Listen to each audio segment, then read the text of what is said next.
Number three way to get more auditions is just directly with casting directors. Obviously, casting directors are a bit of a gatekeeper here. So unless it's a student film or an indie film, chances are if it's professional television, film, theater, or commercials, there's going to be a professional casting director with casting assistants and an actual process that they work through.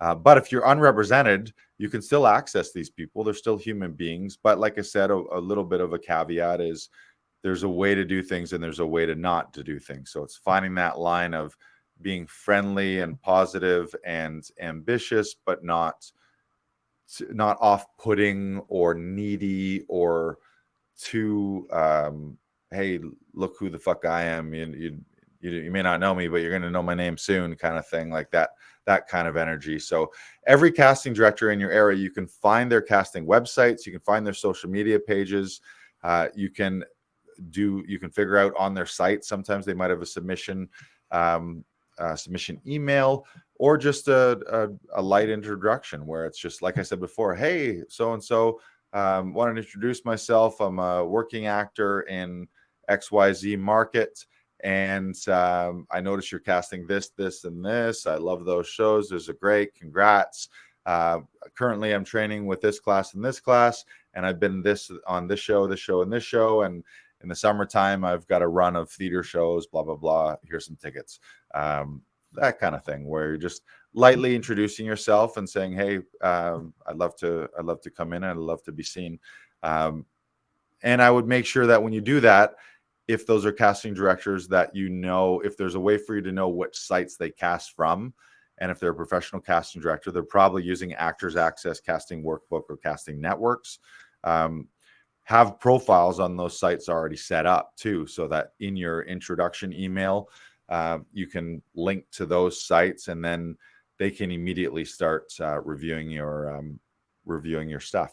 And yeah, share that you're going to industry events.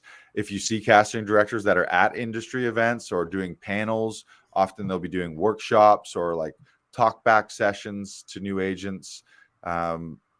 My experience with casting directors, they're great. They love the industry and they love actors. All of them love actors, and they couldn't do their job without actors, and actors need them for the opportunities if it's a project that has a hired casting director. So I think they're human beings that you can approach, and they're also really in the same boat as we are. Yeah. Because they're also applying to be the casting director for these films, for these TV shows. They're in the same boat as us. Right. They're in the same boat as performers. They're in the same boat as directors, in the same boat as writers. We're all pitching. And we're all solutions to each other's problems as well, too. It's like actors want jobs, casting directors have access to jobs, but casting directors need actors to fill those jobs. So it's a very symbiotic, mutual relationship here. I'm going to go back to a comment from Charlene. Charlene just said, just wanted to circle back to acting teachers. There's an eBoss directory that contains a list of Canadian acting teachers and coaches. There's the link. So if you go to ebosscanada.com/listing/training, or just type in ebosscanada.com and you'll find their directories. I actually have a question to that. I'm not sure if Charlene is still listening. Do you have a directory for studios that do self-tapes? Just curious. They might. Yeah, we need to be added to that. Yes. That would be something. That might be something to look into.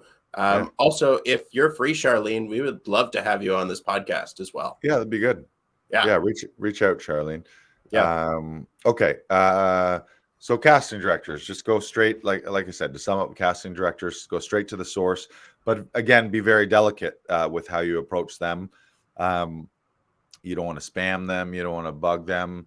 I wouldn't do a generic letter to everyone. I would make it customized to each individual casting director, so you can reference projects that they're casting and things that are specific to their casting company and or their city.